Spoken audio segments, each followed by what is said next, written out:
आचार्य सन्मत सागर जी महाराज की जय। नमोस्तु आचार्य, नमोस्तु नमोस्तु नमोस्तु। आचार्य, मृत्यु उपरांत दाह संस्कार होता है और एक देहदान भी होता है। तो देहदान दो तरीके, एक तो मानवता और एक धर्म। ये थोड़ा हमको बताइए क्या करना चाहिए इसमें।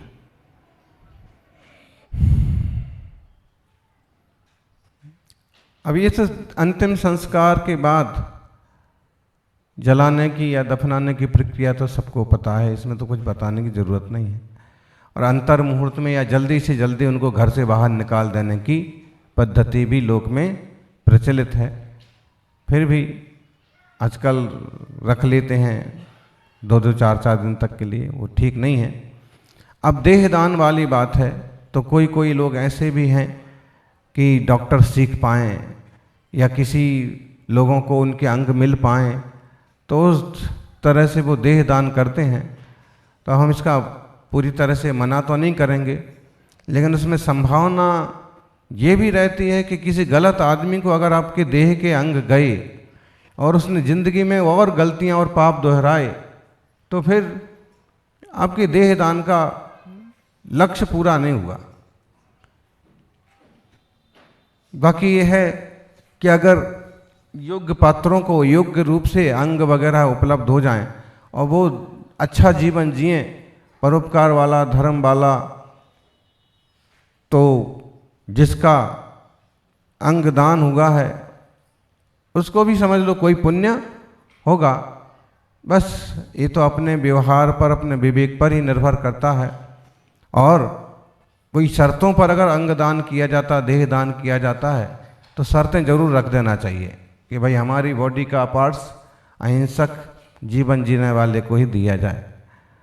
बाकी तो फिर जैसी स्थितियां हैं। नमोस्तुगन। दिनेश जैन। भारत सरकार जातिगत आधार पर गणना करने जा रही है और एक तरफ यह कहती है कि जाति के नाम से सरकार में जहर घोलना बंद करो। जातिगत गणना होना चाहिए या नहीं, इससे कोई जातिगत दुष्प्रभाव तो नहीं पड़ेगा? ये एक राजनीतिक विषय हो गया, लेकिन गिनती में तो कोई दिक्कत ही नहीं है। गिनती तो किसी भी की कर लो, कौन कितनी संख्या में है, कौन किस टाइप के हैं। लेकिन इसके बाद इस पर जो राजनीतिक तमाशेबाजी होगी, जो आरक्षण वगैरह के मुद्दों को लेकर के उठापटक होगी, जो हीनता की दृष्टि बनाना या किसी को कमतर लिखने वाली चीज़ें पैदा होंगी, वो नुकसानदायक होंगी। बाकी तो जिसका प्रभाव बनता रहा, उनकी संख्या बढ़ती रही। किसी ज़माने में जैन भी 5 करोड़ थे, आज करोड़ पर ही सिमट गए। तो इन विषयों पर ज़्यादा तो क्या कहें, लेकिन इतना ज़रूर कहेंगे कि सरकारें जनता के हित में और देश के हित में काम करें ताकि जन जन का कल्याण हो, सबका जीवन मंगलमय बने। नमस्तुगन। लक्ष्य जैन। रक्षण जरूरी है या आरक्षण जरूरी है? रक्षण पहले जरूरी है और रक्षण के लिए ही फिर आरक्षण का सूत्रपात हुआ।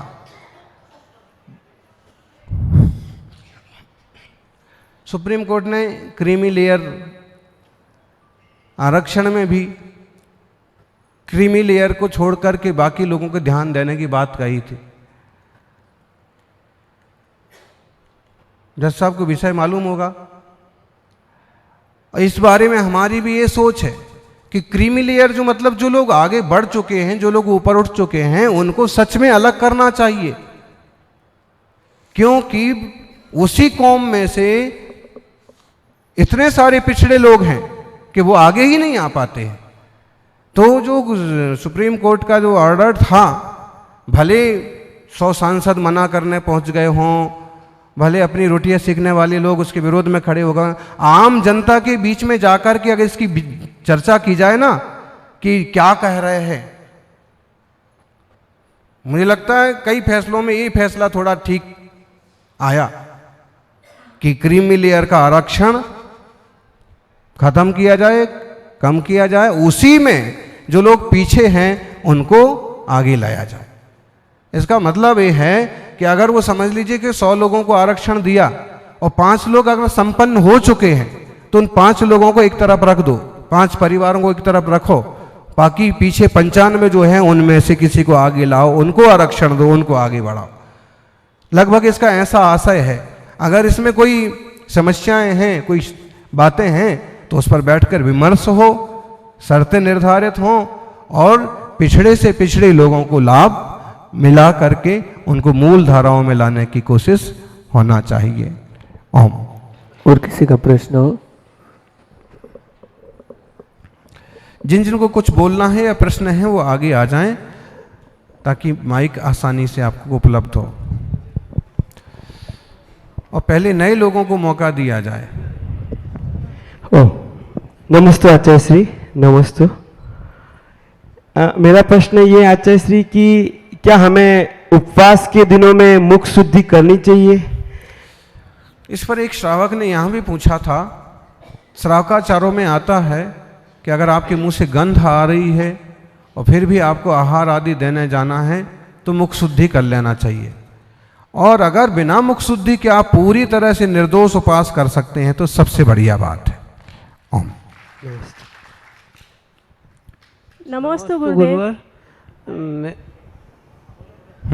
मेरा प्रश्न ये है कि मतलब तत्वार सूत्र में अपनी पूरी जिनवाणी समाहित हो जाती है, तो और उसके एक एक सूत्र पे बड़े बड़े ग्रंथ लिखे गए हैं, तो उसको मतलब जो है मिश्र ग्रंथ को कर दिया और मतलब ये संधि काल में अपन। ओम। हाँ, लंबे प्रश्न नहीं। तत्वार सूत्र महान ग्रंथ है, सही समय से सही शुद्धि वगैरह पूर्वक उसको पढ़ना चाहिए। नमस्ते गुरुदेव। मैं पहले ये कर लगाने को बोलूंगा।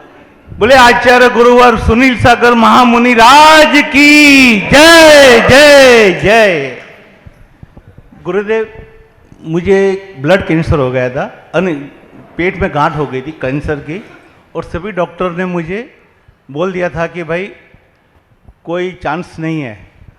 गुरुदेव, फिर मैंने ऑपरेशन भी करवाया, सब कुछ करवाया, सभी डॉक्टर ने ऐसा बोला ऐसा बोला ऐसा बोला। आज बात को 5 साल हो गए मेरे, और जब मैं अनिंदा पारसनाथ में आपसे मिला और आपने आशीर्वाद मुझे दिया, तो वो आशीर्वाद आपका मुझे फल गया। गुरुदेव, क्या क्या ऐसी विशेषता है, मुझे को समझ में नहीं आई। देखिए, इस जमाने में भी धर्म की शक्ति जानने वाले लोग जानते हैं, और तपस्वियों की तप की एनर्जी भी अपना काम करती है, और पूरी श्रद्धा भक्ति से अगर आशीर्वाद लें और मन से आशीर्वाद मिल जाए तो बहुत सारे रास्ते खुल जाते हैं, स्वास्थ्य अच्छा हो जाता है। नमोस्तु गुरुदेव, नमोस्तु। नमस्ते भगवान। संयोग केवली अयोग केवली में क्या अंतर है गुरुदेव? सहयोग केवली मतलब है 13वें गुण स्थान वाले अरहंत परमात्मा, जिनको मन वचन काय योग किसी रूप में विद्यमान हैं। अयोग केवली में कोई योग नहीं है। देह अगर है तो भी उसमें स्पंदन नाम की चीज़ें खत्म हो गई हैं, वो अयोग केवली कहलाते हैं, और वो कुछ सेकंडों में मोक्ष भी चले जाते हैं। ओम। नमोस्तु गुरु, नमोस्तु। घर में हम अपने घर में छोटा सा मंदिर हो, इसमें किस प्रकार की मूर्ति रख सकते हैं हम? क्या दोष है उसमें? देखो, गृह चैत्यालय की जो बात है, एक तो अलग, अगर आपका बड़ा घर है और उसमें कहीं आप अलग से मंदिर बनाते हैं छोटा सा तो ठीक, लेकिन घर में ही बनाना है तो टेरेस पर एक सही कोने में ईशान दिशा में सही दिशा में विराजमान करना, और वहाँ कोई अशुद्धि वगैरह वाले लोग ना जाएं, और फिर आपका नाम, आपका गांव वगैरह के हिसाब से भगवान जी का नाम निकाल करके मूर्ति विराजमान करना ज़्यादा अच्छा होता है। ओम। नमस्ते गुरुदेव। आज के समय की समाज की ज्वलन समस्या के बारे में मेरा एक प्रश्न है। आज समाज में विवाहों के अंदर अंतर्जातीय विवाह का प्रचलन बढ़ गया है, और उसमें भी कोई जात पात नहीं देखता है। निचली जात में भी शादी कर लेते हैं, और जिसके कारण समाज में विकृतियाँ और विघटन पैदा हो गया, परिवारों में विघटन हो गया। अब उसके कारण परिवारों में साधु की सेवा से भी वंचित रह जाते हैं, आहार दान की सेवा से भी वंचित रह जाते हैं। इसलिए सही दिशा और सही मार्गदर्शन आप करें तो युवाओं के लिए बहुत एक इस चीज़ को कई लोग प्रोत्साहित करते हैं, लेकिन जब आप वैज्ञानिक दृष्टि से इस पर विचार करें तो इतना समझ लीजिए कि जब तक ब्लड ग्रुप नहीं मिलता है तब तक खून का लेना देना भी खतरनाक साबित हो सकता है।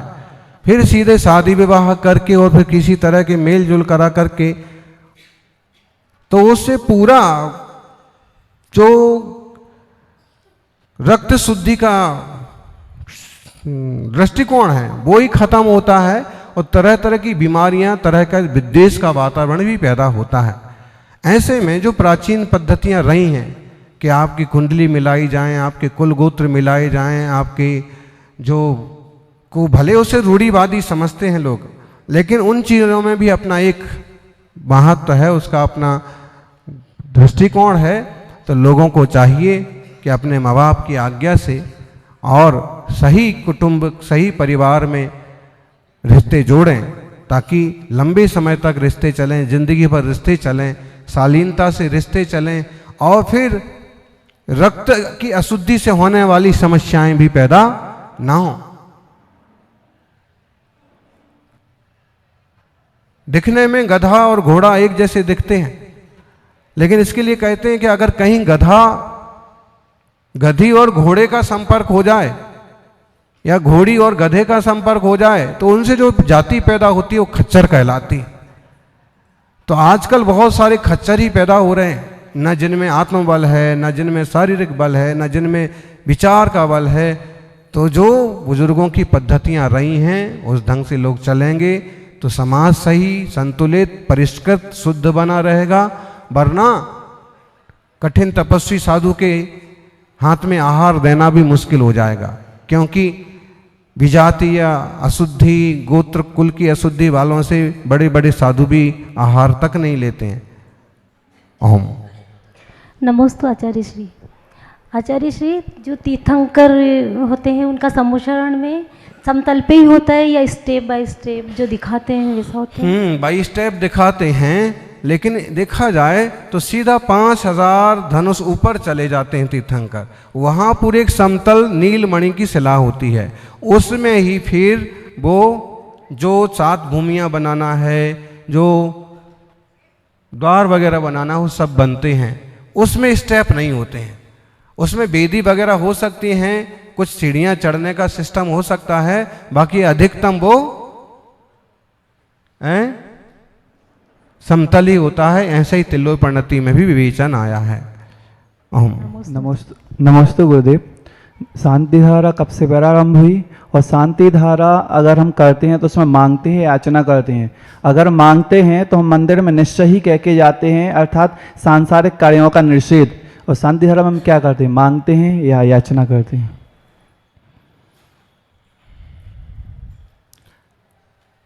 शांतिनाथ भगवान के पहले कहते हैं पुष्पदंत और शांतिनाथ के बीच में 7 तीर्थंकरों के काल में अंतराल पड़ता रहा, धर्म का विच्छेद हो जाया करता था, मतलब सम्यक धर्म को मानने वाले लोगों का अभाव। लेकिन शांतिनाथ स्वामी के बाद निरंतर धर्म की धारा बह रही है।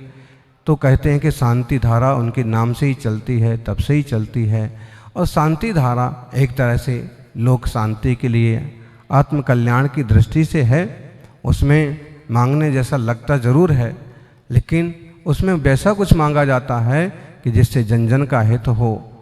और निस्सही की अपनी गरिमा है, शांति धारा की अपनी गरिमा है। इस पर और चिंतन करें।